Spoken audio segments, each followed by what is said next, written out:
Sudah? Hadis Muslim nomor hadis 1162 dari Abu Qatadah Al-Ansari. An Abi Qatadah Al-Ansari radhiyallahu taala anhu qala, dari Abu Qatadah, semoga Allah memberikan ridha kepada beliau, menyampaikan, alhamdulillah, su'ilan nabiyyu sallallahu alaihi wasallam an siyami yaumi Arafah. Di riwayat lain an shaumi yaumi Arafah. Nabi sallallahu alaihi wasallam pernah ditanya tentang puasa di hari Arafah. Hari Arafah itu tanggal berapa? 9. Ini penting, nanti saya tuliskan. Saya berikan tulisan sebentar ya. Redaksi hadisnya begini. Siyam yaum Arafah, ada yaumnya.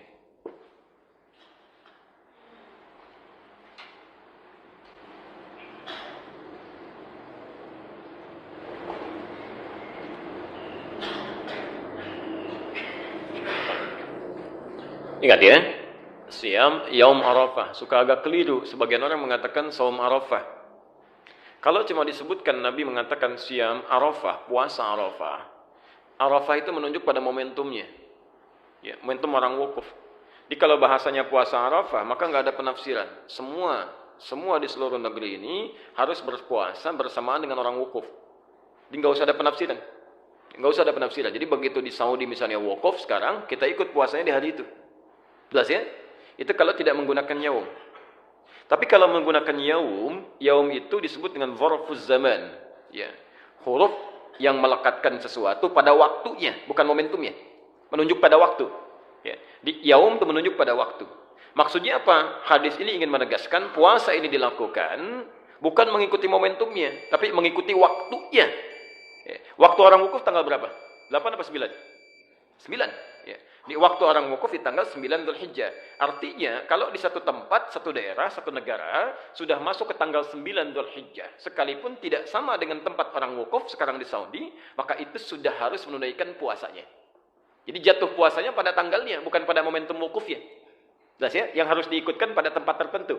Ya, misal sekarang di Saudi. Ya. Misal, mohon maaf, pemerintah kita menetapkan waktu misalnya awal Dzulhijjah beda dengan Saudi misal, karena zonanya misalnya ada perbedaan tertentu. Ya, dalam hal tertentu, kondisi tertentu. Misal saja, maka yang diikuti saat puasa Arafah itu bukan ikut ke yang wukuf, bukan waktu Saudi, tapi waktu sini. Ya. Karena zona itu bisa berbeda, Pak. Ya. Saya sering katakan begini, Saudi dengan Indonesia beda berapa jam? Wah, antum ukurnya ke Jakarta 4 jam, di Papua 6 jam. Indonesia itu kan luas, dari Sabang sampai Merauke, ya kan? Masya Allah. Jadi kalau kita ukur dengan Papua 6 jam, Jakarta 4 jam. Nah, sekarang lihat begini misal, ini baru Papua ya, belum negara-negara lain yang bedanya cukup jauh. Ya, ketika Saudi menetapkan tanggal 9 Dzulhijjah, ya, misal maghrib di Saudi, misal jam 7, di Papua jam berapa? Udah jam 1. Udah jam 1 udah dini hari, di Saudi baru maghrib. Artinya ke Saudi ketika masuk misalnya waktunya jam subuh misal saja jam 5. Jam 5 di Papua udah siang.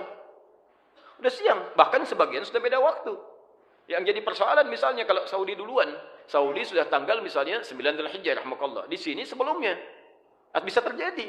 Jadi begitu sana sudah masuk maghrib, di satu tempat misalnya baru masuk ke awal tanggal 9. Ya, baru mau subuh gitu kan itu belum nyambung, waktunya berbeda. Dari segi penunaiannya, ini kaidah. Dan di sini sepakat, bahkan ulama-ulama di Saudi pun memberikan fatwa. Jadi kalau di satu negara zona waktunya berbeda jauh, ya tidak terlampau dekat, yang bisa melahirkan perbedaan waktu, maka waktu di negara tersebut yang diikuti. Kecuali kalau waktunya dekat, sekitaran Teluk, kemudian UAE, Qatar, bahkan kami sampai ke Libya.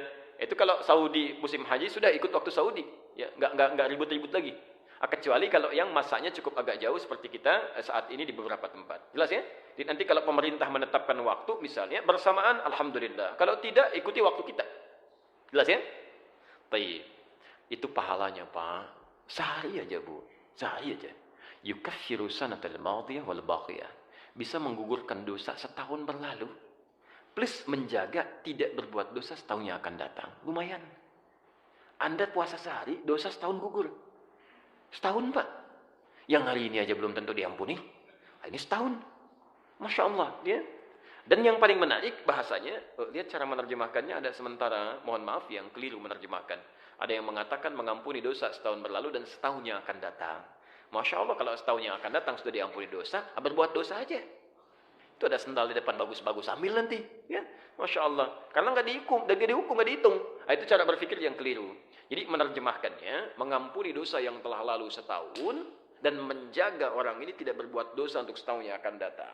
Artinya kalau ada orang, maaf ya, ada orang berpuasa Arafah, setelah puasa masih bisa berbuat dosa dari ujung kepala sampai ujung kakinya, berarti puasanya gagal. Jelas ya, puasanya gagal. Misal setelah puasa Arafah berdusta, nah itu tanda pertama puasanya gagal, tidak bernilai. Ya cuma menahan lapar dan haus saja. Jelas sampai sini? Saya tutup bagian terakhir, dan di sini nanti kita lihat bagian yang terakhir. Ada amalan khusus. Ya, amalan khusus. Jadi ini tadi masih umum ya. Bagi yang tidak berangkat haji, silakan keluarkan amal soleh, berpotensi dicintai Allah, diampuni dosanya. Yang kedua di antara amal soleh itu puasa. Yang ketiga di antara puasa ini, yang paling utama, coba jangan sampai tertinggal puasa Arafah. Taib. Yang keempat, ini yang paling khusus. Di antara orang yang tidak haji, ada yang akan melakukan amalan yang tidak dilakukan oleh seluruh muslim. Disebut dengan kurban. Ya, disebut dengan kurban. Kan tidak setiap orang nanti bisa berkurban ya. Nah, ini saya baca satu aja sedikit ya, untuk melengkapi waktu. Setelah ini kita tutup dulu. Ini ada sunnah-sunnah terkait dengan kurban. Sunnah-sunnah terkait dengan kurban. Setiap dikerjakan sunnah-sunnah ini, pahalanya banyak Pak. Jadi kalau Anda kehilangan sunnah ini, sayang. Ya, sayang, potensi pahala nggak dapat, nunggu lagi setahun lagi. Sekali lagi kalau hidup, gitu kan? Nah, jadi persoalannya adalah, sementara orang berkurban seringkali cuma nitipkan uang kurban ke satu masjid atau satu tempat, terus nungguin sampai tanggal 10. Ya, sementara sunnah-sunnahnya nggak diikuti. Oh, itu nggak dapat pahala, sayang. Ya kalau cuma nunggu-nunggu saja, sayang. Ya, sayang, potensi nggak dapat. Apa di antara sunnahnya? Kita langsung ambil dari kitabnya saja. Ya, kita bacakan. Di antara yang pertama, kita lihat di hadis riwayat Muslim, alhamdulillah.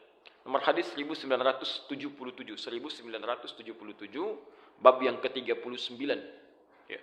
Jilid yang ke-7, halaman 152. Untuk pembukanya.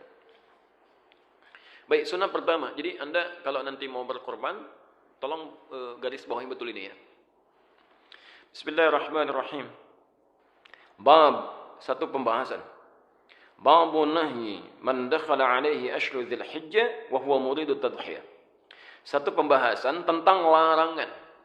Nah, jadi sunnah pertama bentuknya bukan perintah tapi larangan. Awas ya. Jadi ada sunnah bentuknya perintah, ada sunnah bentuknya larangan. Tidak setiap sunnah itu perintah, ada juga larangan. Nah, itu pahalanya sama. Ya. Baik, pelan-pelan.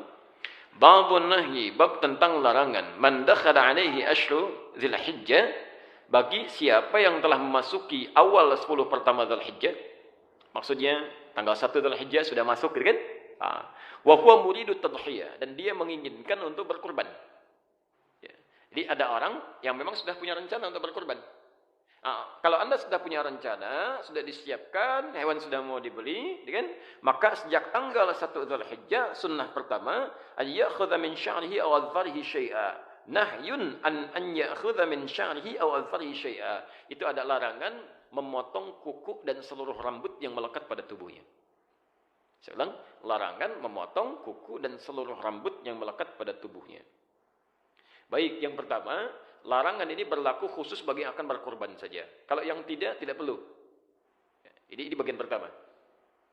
Yang kedua, sifatnya adalah jika sudah ada keinginan, kehendak yang disertai kemampuan untuk berkorban. Jadi kalau begini, Anda siap korban, uang ada, uangnya ada, sudah disiapkan, mau beli hewannya, sebelum masuk Dzulhijjah, maka tanggal 1 larangan sudah berlaku. Tapi kalau Anda baru dapatkan uangnya misal, ya sudah ada kepastian dengan izin Allah, misalnya insya Allah tanggal 3 baru dapat, maka tanggal itu baru berlaku larangannya. Jelas ya? Dapat uangnya tanggal 5, tanggal itu baru berlaku. Jelas ya? Dapat uangnya tanggal 7, tanggal itu baru berlaku.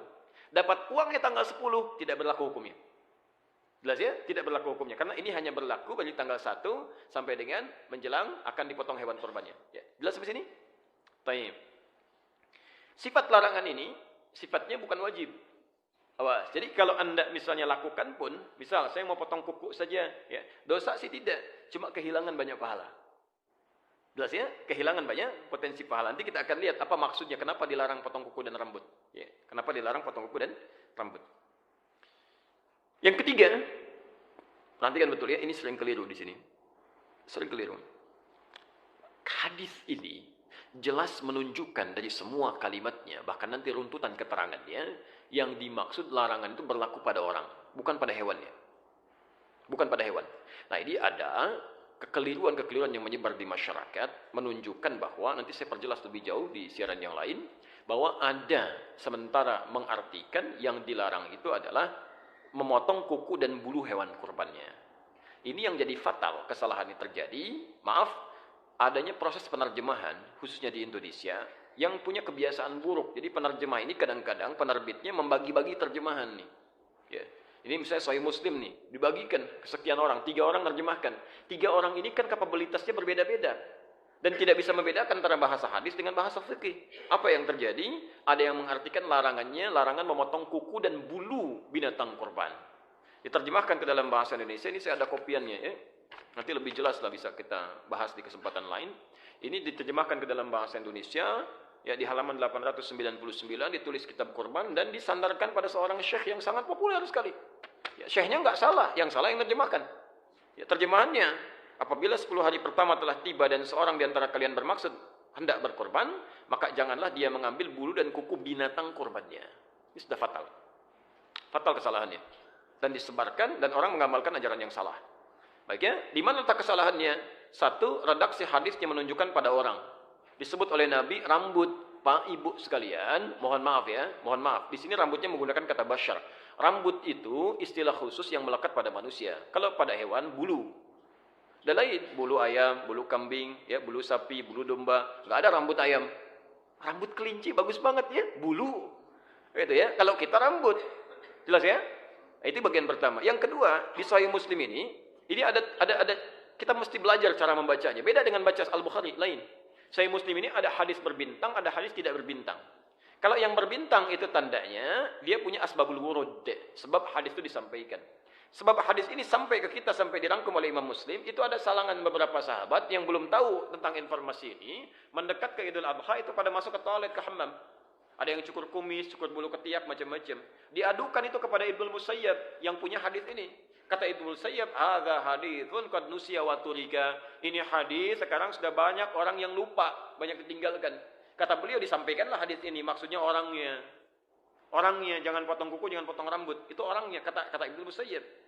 Yang ketiga, mohon maaf, ya, secara rasional saja dengan menggunakan logika, itu mudah dipahami. Mohon maaf, nggak ada faedahnya, nggak ada kerjaan motongin kuku hewan. Bapak mau ngapain motongin kuku sapi? Dan bagaimana caranya? Begitu dipegang kakinya, nendang dia aja gitu kan? Nah, itu nggak ada kerjaan motongin kuku sapi. Ya, jadi di sini ada sesuatu yang harus kita pahami lebih dalam. Dan ada maksudnya. Di sunnah yang pertama ini maksudnya supaya Allah berkenan nanti mengampuni dosa-dosa yang bersangkutan ketika hewannya disembelih. Jadi begitu hewan disembelih, dari ujung rambut sampai dengan ujung kuku paling bawah di kakinya, itu Allah berkenan mengampuni. Khawatir ketika belum diampuni sudah dipotong, terpisahlah bagian dari dirinya. Bersaksi di akhirat nanti, gitu kan? Nah, padahal sebagian dosa-dosanya sudah terampuni di hadapan Allah Subhanahu wa taala. Nah, ini baru sunnah yang pertama. Belum bagaimana nanti sunnah memilih hewan kurbannya, sunnah cara menyembelihnya, sunnah cara membagikannya, termasuk persoalan-persoalan